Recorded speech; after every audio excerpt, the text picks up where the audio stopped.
بسم اللہ الرحمن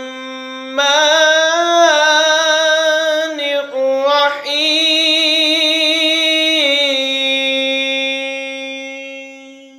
والنازعات غرقا والناشطات نشطا والصابحات صبحا فالسابقات سبقا فالمدبرات أمرا يوم ترجف الراجفة تتبعها الرادفة قلوب يومئذ واجفة أبصارها خاشعة يقولون إنا لمردودون في الحافرة أإذا كنا عظاما نخرة قالوا تلك إذا كرة خاسرة فإنما هي زجرة واحدة فإذا هم بالصاهرة۔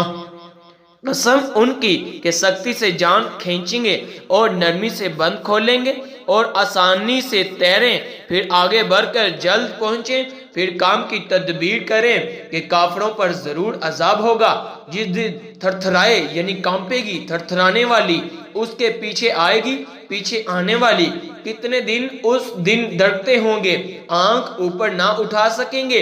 کافر کہتے ہیں کیا ہم پھر الٹے پاؤں پلٹیں گے؟ کیا جب ہم گلی ہڈیاں ہو جائیں گے؟ بولے یوں تو یہ پلٹنا تو نرا نقصان ہے، تو وہ نہیں مگر ایک جھڑکی، جبھی وہ کھلے میدان میں آ پڑے ہوں گے۔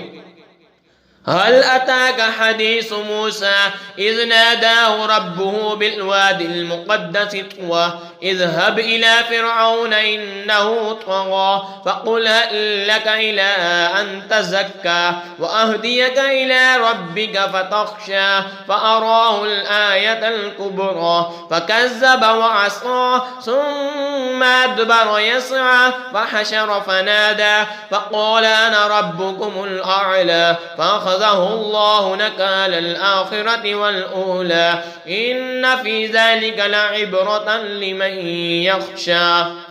کیا تمہیں موسیٰ کی خبر آئی جب اسے اس کے رب نے پاک جنگل طویٰ میں ندا فرمائی کہ فرعون کے پاس جا؟ اس نے سر اٹھایا، اس سے کہہ کہ کیا تجھے رغبت اس طرف ہے کہ ستھرا ہو اور تجھے تیرے رب کی طرف راہ بتاؤں کہ تم ڈرے؟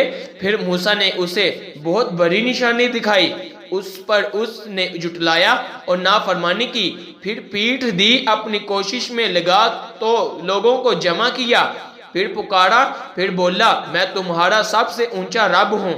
تو اللہ نے اسے دنیا اور آخرت دونوں کے عذاب میں پکڑا، بے شک اس میں سیکھا ملتا ہے اسے جو ڈرے کیا۔